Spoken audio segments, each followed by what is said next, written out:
तो बच्चों इस वीडियो में डिस्कस करेंगे डीओई की तरफ से प्रोवाइड किए गए क्लास 9th के लिए मिशन मैथमेटिक्स असेसमेंट वर्कशीट को, जो कि चैप्टर 6 लाइंस एंड एंगल्स रेखाएं व कोण से है। सभी क्वेश्चन मोस्ट इम्पॉर्टेंट हैं आपके mid term plus annual exam के लिए, दोनों मीडियम में डिस्कस करेंगे। इससे पहले कि सभी वर्कशीट और असेसमेंट का सॉल्यूशन अपलोड है, कमेंट में लिंक मिलेगी, देख सकते हो तो देख लेना। सीधा जाओ क्वेश्चन पर। टोटल ये क्वेश्चन है जो हमें करने हैं, ठीक है। 5 क्वेश्चन है, ध्यान से देखो ताकि समझ में आ जाए, किसी प्रकार की दिक्कत ना हो। ध्यान से देखो। Question number 1 and 2 are multiple choice question. प्रश्न संख्या 1 एवं 2 बहुविकल्पीय प्रश्न हैं। क्वेश्चन 1 देखो, if two lines intersect each other than the pair of vertically opposite angles is. यदि दो रेखाएं प्रतिच्छेद करती हैं तो शीर्षाभिमुख कोणों का योग होता है इस प्रकार, ठीक है। दो रेखाएं प्रतिच्छेद करेंगी तो ये एंगल इसके इक्वल होगा, ये वाला इसके। तो यहाँ पर आपका ए ऑप्शन राइट होगा, समान यानी कि equal. Second question, the sum of all 3 angles of a triangle is. एक त्रिभुज के तीनों कोणों का योग होता है 180, ठीक है, डी ऑप्शन। अगला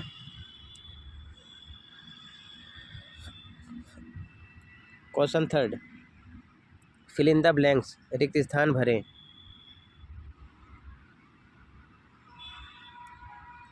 ए the sum of angles on a straight line is. एक सीधी रेखा पर बने कोणों का योग होता है, तो सीधी रेखा पर कोई सा भी एंगल बनेगा 180 का होता है, ठीक है।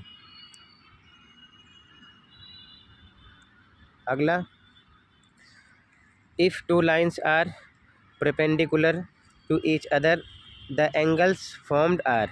यदि दो रेखाएं एक दूसरे पर लंबवत हों तो बनने वाले कोण डैश होते हैं। अगर इस प्रकार से लंबवत होंगी तो 90 डिग्री बनेगा दोनों तरफ, ठीक है। क्लियर है। तो यहाँ पर आपको 90 फिल करना है। अगला, एक तिर्यक रेखा के एक ही तरफ और समानांतर रेखाओं के अंदर बनने वाले कोणों को डैश कहा जाता है।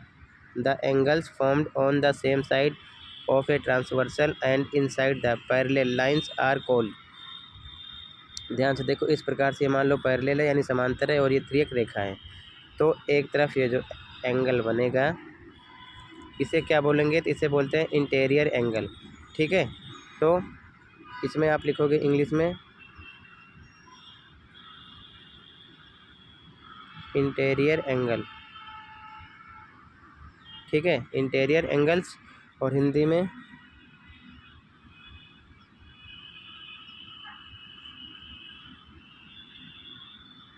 आंतरिक कोण, ठीक है। और इन दोनों का प्लस 180 होता है, ये चीज़ ध्यान में रखना। सप्लीमेंट्री एंगल भी कहलाते हैं। अगला, यदि दो कोण पूरक हैं तो उनका योग डैश होता है। If two angles are complementary their sum is 90 होता है, ठीक है। क्लियर है। सप्लीमेंट्री 180 होगा, कॉम्प्लीमेंट्री 90 डिग्री का होगा। आगे आ जाओ। Question 4, if a pair of vertically opposite angles is 3x - 10 and 2x + 30, find the value of x and each angles. यदि शीर्षाभिमुख कोणों का एक युग्म 3x - 10 और 2x + 30 है तो x और प्रत्येक कोण का मान ज्ञात कीजिए। सॉल्यूशन देखो। आंसर 4, ध्यान से देखो, इस प्रकार ये एंगल है, शीर्षाभिमुख बन रहा है तो ये इसके इक्वल होगा।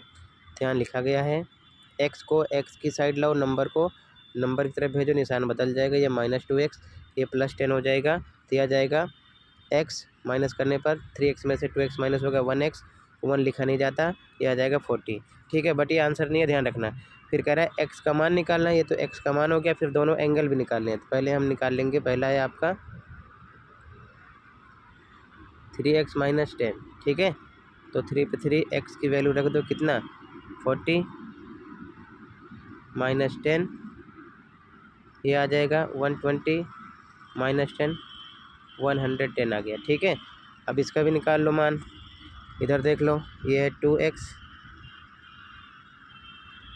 प्लस 30 है, 2 पे 2, x की वैल्यू कितना रखोगे 40 प्लस 30, तो ये कितना हो जाएगा 110, दोनों इक्वल निकलेंगे। ठीक है, इसका मल्टीप्लाई करोगे 80 आएगा, 30 प्लस करो 110 आएगा। ठीक है, तो आगे आपको ये भी लिखना है, ध्यान रखना। ठीक है, ये लिखने के बाद में ये भी लिख देना। क्लियर है, आंसर 4 हो जाएगा। अगला क्वेश्चन देखो, question 5, in the given figure A B and C D are parallel lines intersected by a transversal PQ at L and M respectively. If angle CMQ equal to 60, then find all other angles. दिए गए चित्र में A B और C D समांतर रेखाएं हैं जो एक तिर्यक रेखा पी क्यू द्वारा क्रमशः एल और एम पर प्रतिच्छेद करती हैं। यदि एंगल सी एम क्यू बराबर 60 है तो अन्य सभी कोण ज्ञात कीजिए। ये डायग्राम है, यहाँ पर हमको ध्यान रखना है, ये भी निकालना है, ये भी, ये भी, ये भी, ये भी, सारे एंगल निकालने हैं। ठीक है, एक पता है, बाकी 3 इधर 4 इधर, एंगल निकालने हैं। सॉल्यूशन देखो, आंसर 5 यहाँ पर डायग्राम बना दिया गया है। ये ML मान लो। ठीक है, ये 1 2 3 4 5 मान लिया।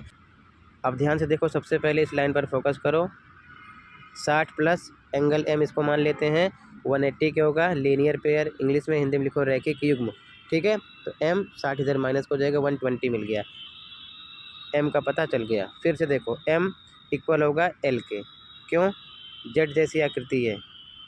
ठीक है, तो M इक्वल L 120, रीजन लिखो एकांतर कोण है, अल्टरनेट एंगल, ये भी 120 आ जाएगा। ठीक है, 1 2 3 एंगल का पता चल गया। फिर से देखो ध्यान से आगे, एंगल 1 इक्वल 60 होगा, ये इसके इक्वल होगा, क्यों होगा, ध्यान से देखो, ये शीर्षाभिमुख कोण है, तो यहाँ पर वर्टिकली अपोजिट एंगल, हिंदी में शीर्षाभिमुख कोण, एंगल 1 का भी पता चल गया। फिर से एंगल M देखो, ये एंगल 2 के इक्वल होगा, ये भी शीर्षाभिमुख कोण है, तो लिख देंगे एंगल 2 भी आ गया, वर्टिकली अपोजिट एंगल, शीर्षाभिमुख कोण। ठीक है, रीजन लिख दो। आगे देखो ध्यान से, ये Z जैसी आकृति है, तो एंगल 1 एंगल 3 के इक्वल होगा, यहाँ पर लिख दिया गया एकांतर कोण है, अल्टरनेट एंगल, ये भी 60 हो जाएगा जब ये 60 आया है तो। फिर से देखो ध्यान से, एंगल 3 इक्वल 5 होगा, क्यों, यहाँ पर देखो ध्यान से शीर्षाभिमुख कोण है। ठीक है, तो ये भी 60 आ जाएगा, 3 आ चुका है। क्लियर है, 3 ऊपर आप निकाल चुके हो। अगला देखो 7, एंगल L इक्वल होगा एंगल 4 के। ठीक है, यहाँ पर देखो एंगल L ये इक्वल होगा 4 के, क्यों, शीर्षाभिमुख कोण है, वर्टिकली अपोजिट एंगल, तो यहाँ पर लिख दो, ये भी 120 आ जाएगा। और यहाँ पर शीर्षाभिमुख कोण, हिंदी में इंग्लिश में V बनाओ, वर्टिकली अपोजिट एंगल। ठीक है ना, VOA। क्लियर है, तो सारे एंगल आ जाएंगे, 8 एंगल निकालने थे, एक यहाँ पर हमको पता था, तो ये आंसर आपका 5 हो जाएगा। क्लियर है, इसी के साथ ये वर्कशीट कंप्लीट है। कहीं पर कोई डाउट है कमेंट कर सकते हो, इसे आप V बना लेना। ठीक है, मिलते हैं अगली वीडियो में। Thank you for watching.